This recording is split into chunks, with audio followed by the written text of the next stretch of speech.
Very good morning, class 8. So let's begin with our next chapter, chapter number 6, combustion and flame. So we have already done chapter number 5, coal and petroleum, and I hope it is clear to you, but still I'm going to recapitulate what we have studied in our chapter number 5 because these two chapters are quite linked with each other. So in the previous chapter, we have studied about the different kind of fuels like coal, petrol, diesel, kerosene, natural gas and LPG. And whenever these fuels were going to burn, they were going to produce heat as well as a light. You know this.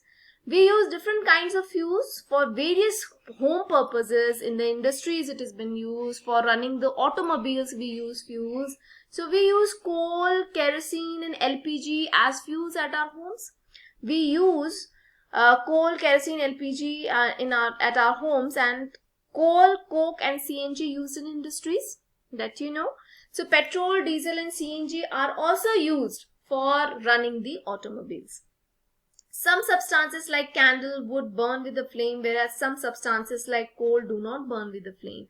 So in this chapter, we are going to include how you were going to understand about the term combustion and how the flame is produced and what are the different parts of flames. That all we are going to study. So let's begin with the chapter.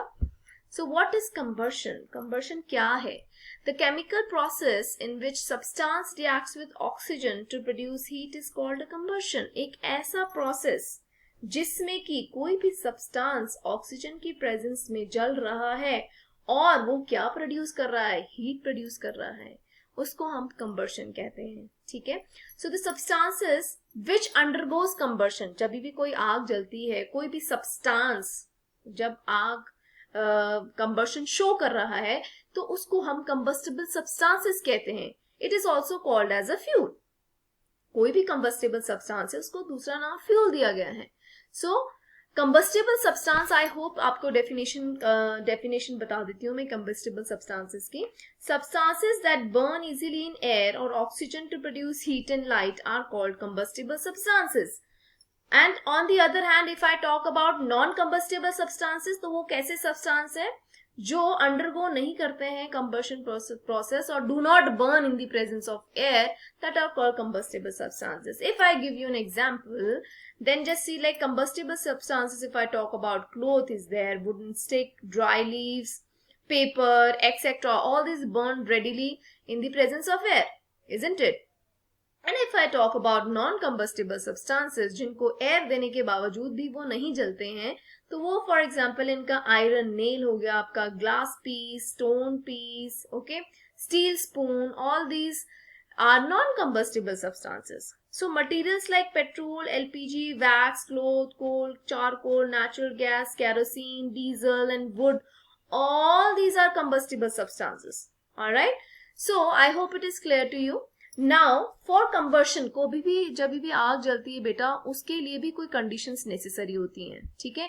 तो वो conditions क्या हैं वो next slide में देखेंगे आप कि हमें क्या क्या चीजें चाहिए. बिना फ्यूल के आग नहीं जल सकती, बिना ऑक्सीजन के आग नहीं जल सकती, और हमेशा इग्निशन टेम्परेचर को अटेन करना पड़ता है. I am going to explain this ignition temperature in the next few slides.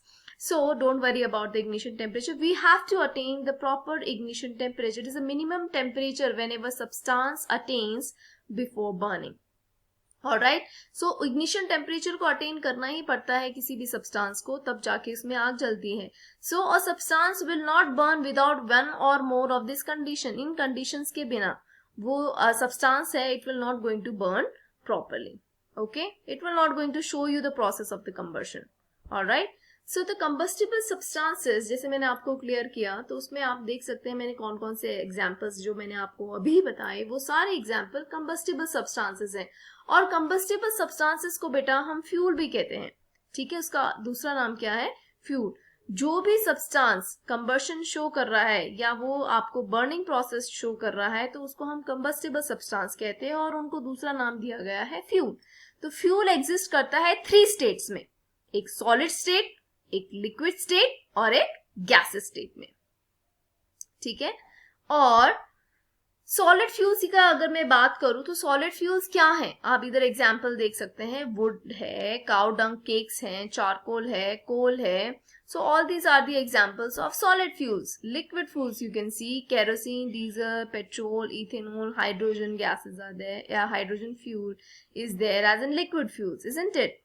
And here one more is gaseous fuels, LPG, CNG, biogas, coal gas, all these are your gaseous fuels. So I hope it is clear to you what are combustible substances, and the combustible substances are also called fuels, which are further divided into three types of fuels. Okay, now what we have talked about combustion.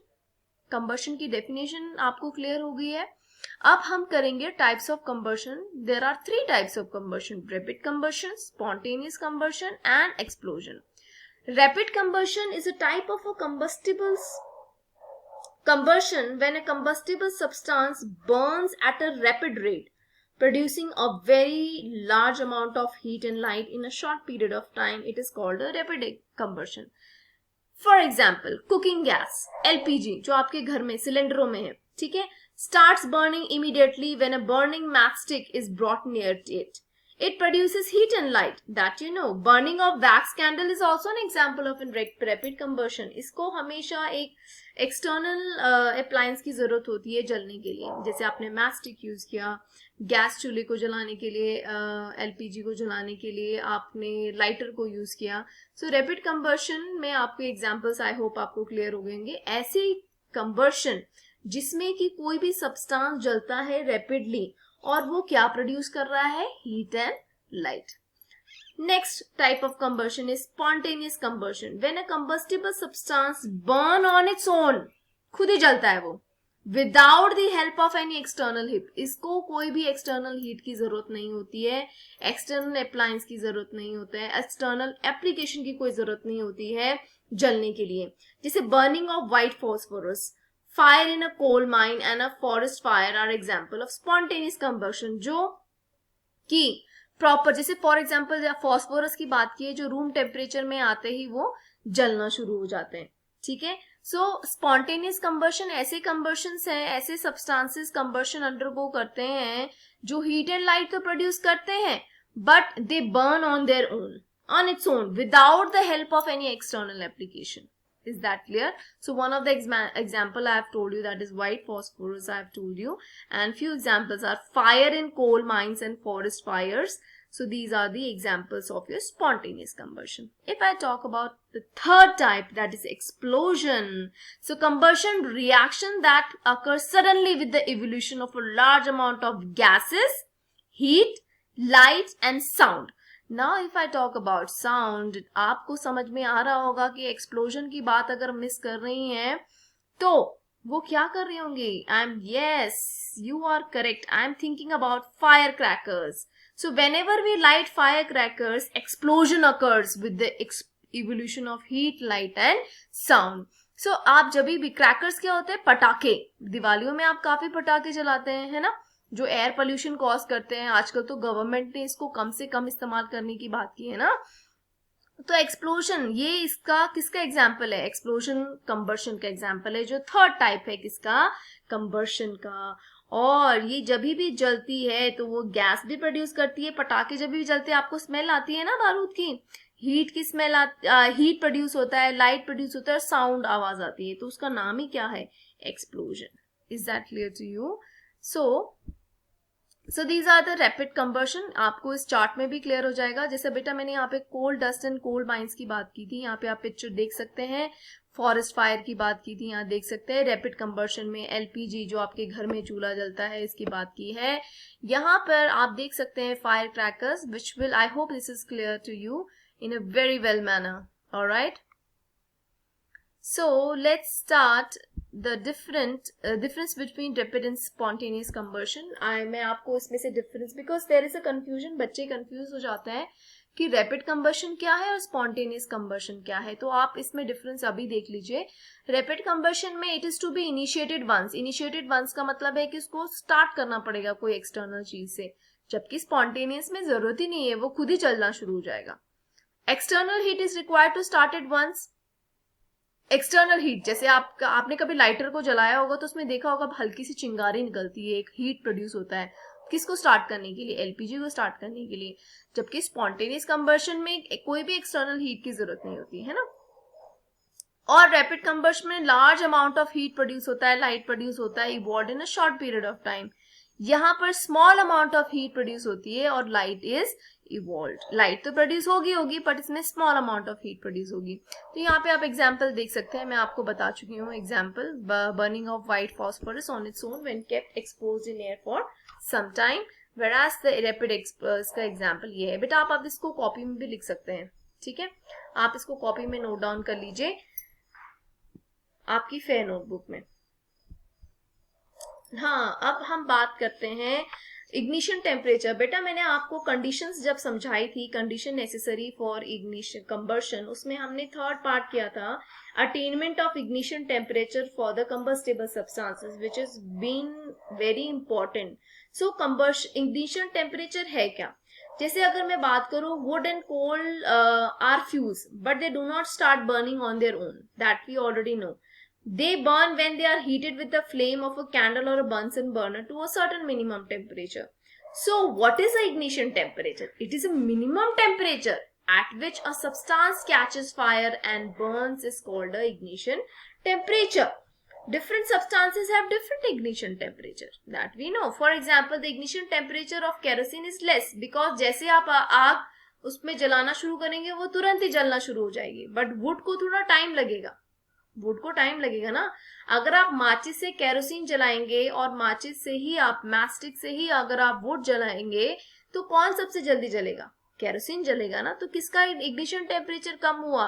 Kerosene का हुआ, ठीक है। So substances which have very low ignition temperature and can easily catches fire and with the flame are called inflammable substances. For example, petrol, alcohol, LPG, CNG, etc. So these does not, petrol, alcohol, LPG, CNG के पास अगर आप माचिस लेके जाएंगे, they will started burning rapidly, isn't it? Why? Because their ignition temperature is less. But if you're going to take a wooden log and started burning it, can you burn it with a matchstick? So their ignition temperature is high. So ignition temperature, as you can see, there is a chart here which will make you clear. Like you can see here, white phosphorus, it burns at the room temperature, 35 degrees Celsius. Petrol, you can see here. So these are some examples with their ignition temperatures. Students, tomorrow I'll start with this new topic, that is flame. अभी तक के लिए आप इतना ही पढ़िए जहां तक कि मैंने आपको बताया इग्निशन टेम्परेचर तक। आप बुक में रीड भी करिएगा, साथ साथ में अंडरलाइन भी करिएगा। मैंने आपको 3 पार्ट्स एक्सप्लेन किए हैं, प्लस आपको मैंने ये बताया है the 3 types of the combustion and the condition necessary for the combustion, which is very important. All right, so thank you so much and please read the book.